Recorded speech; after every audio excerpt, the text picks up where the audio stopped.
ரீசெண்டாக எல்லோரும் SIR form fill பண்ணி கொடுத்துருப்பீங்க. அப்படி கொடுத்த உங்கள் லிஸ்ட்டை வந்து அந்த லிஸ்ட்டில் இருக்கா இல்லை தூக்கிட்டாங்களான்னு சொல்லிட்டு தெரியணுமா? கிட்டத்தட்ட 1 கோடி பேரை வந்து தூக்கிட்டாங்க. உங்கள் நேம் அதில் இருந்துச்சுன்னா நீங்களால் ஓட்டு போட முடியும். இல்லைனா திருப்பியும் நீங்கள் Jan 18 அதை வந்து நீங்கள் கரெக்டாக ஃபில் பண்ணி கொடுக்கணும். எப்படின்னு சொல்கிறேன் வாங்க. க்ரோம் ஓப்பன் பண்ணிக்கோங்க. ஓப்பன் பண்ணிவிட்டு இது மாதிரி ECI ஓட்டர் ஐடி அப்படின்னு சொல்லிட்டு செட் பண்ணுங்கள். சர்ச் பண்ணோடனே ஃபஸ்ட்டு சர்ச்சிங் எலக்ட்ரல் ரோல் அப்படின்னு சொல்லிட்டு இருக்கும். அதுக்குள்ளே போயிடுங்க. அதுக்குள்ளே போயிட்டு நீங்கள் வந்து மோஸ்ட்டாக எல்லாம் இதுவே பண்ணுங்கள். இந்த மெத்தடு என்னென்னு பார்த்தீங்கன்னா, எபிக் நம்பர் உங்கள் ஓட்டர் ஐடியிலேருந்து ஒரு டிஜிட் இருக்கும். அந்த நம்பரை வந்து இதில் வந்து போட்டுருங்க. அப்புறம் கீழே வந்து என்ன ஸ்டேட்டோ அந்த ஸ்டேட் கொடுத்துக்கோங்க. கீழே வந்து கேப்ச்சா இருக்கும், அதுவும் என்ட்ரி பண்ணுறேங்க கரெக்டாக.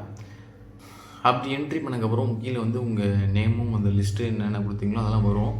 அது சைடில் நீங்கள் ஸ்வைப் பண்ணி பார்த்தீங்கன்னா லாஸ்ட்டில் வந்து நீங்கள் எப்போ இதெல்லாம் காட்டுற டீட்டெயில்ஸ் வந்து லாஸ்ட்டாக ஓட்டு போட்ட டீட்டெயில்ஸ் தான் காட்டும்.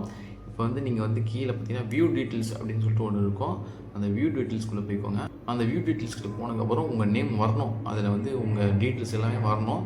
அப்படி வரலைன்னா உங்கள் லிஸ்ட்லேருந்து தூக்கிட்டாங்க, நோ ரெக்கார்ட்ஸ் அப்படின்னு வந்துச்சுன்னா உங்கள் லிஸ்ட்லேருந்து தூக்கிட்டாங்க அர்த்தம். நீங்கள் வந்து திருப்பி கரெக்ட் பண்ணி திருப்பி வந்து பூத் ஆஃபீஸில் போய் கொடுக்கணும். இது மாதிரி நீங்கள் கரெக்ட் பண்ணிவிட்டு Jan 18 இதெல்லாம் பண்ணணும்.